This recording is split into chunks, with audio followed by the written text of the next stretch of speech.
Bruce. Hey Tori, how are you doing? I'm good. So when it comes to unpaid internships, there's something that you call the Hannibal Lecter factor that comes into play. Tell me about that. Well, remember that scene in Jonathan Demme's film The Silence of the Lambs in which Hannibal Lecter says to Jodie Foster's character, Clarice Starling, "Quid pro quo, Clarice"? If I help you, Clarice, it will be turns with us too. Quid pro quo. I tell you things, you tell me things. Not about this case, though. About yourself. Well, quid pro quo literally means something for something. And in Hannibal Lecter's case, he was saying, Clarice, you tell me something personal about yourself and I'll give you the information you need.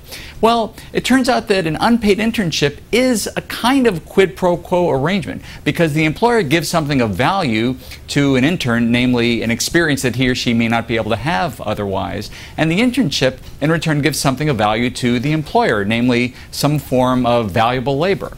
That's at least how it's supposed to be, right?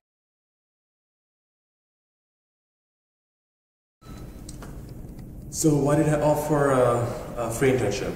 Well, it's not exactly a free internship, it's a mandatory for our engineering students, especially after junior year.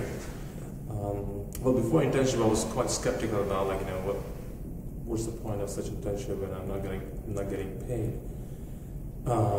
But it was only after I realized how crucial and how essential it is, not just from a learning point of view, but also to get the experience from what we don't learn from the books, but what we get to see on site, or we get to see in a real life experience. The kind of hurdles and the kind of tackles that it's a must-learn experience that everyone should all go through. Yes, it's would be nice if you get paid for a bit, but nonetheless, it's really worth it, and I think everyone definitely should go for the experience. Unpaid internships are a great opportunity for a fresh graduate with limited experience or non-existent experience to get their foot into the door of the corporate world in a way. We've seen an increasing trend in the last couple of years of regional and international employers offering internships to both students and graduates. And the pleasant surprise, the pleasant observation, if I can call it that way, is that at the end of the internship period, the majority of these opportunities convert into full-time jobs. Now, finding a job for the getting a job for the very first time is extremely difficult and challenging for a fresh graduate. Now, looking at the current economic conditions and the situation which forces a lot of well-qualified candidates to move abroad and become more mobile, this by its own adds to a more and higher competitive environment in the local market and globally. So that adds to a more hostile environment when it comes to finding your first job.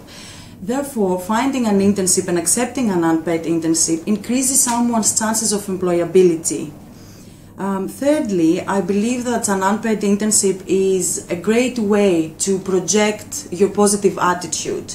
If you look into blue chip companies, those are the ones who receive the major amount of job applications.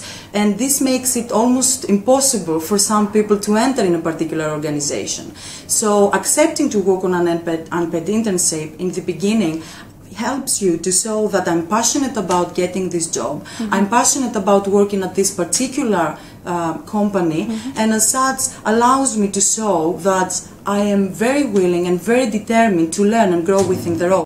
Finally, an internship is a great opportunity for someone to start building his network of contacts. For a fresh graduate, attending an internship in a company is a great chance to meet a lot of people, to meet interesting people, and then starting developing a network, and at some point in the future leveraging upon these contacts to potentially find a future employment or develop his personal contacts.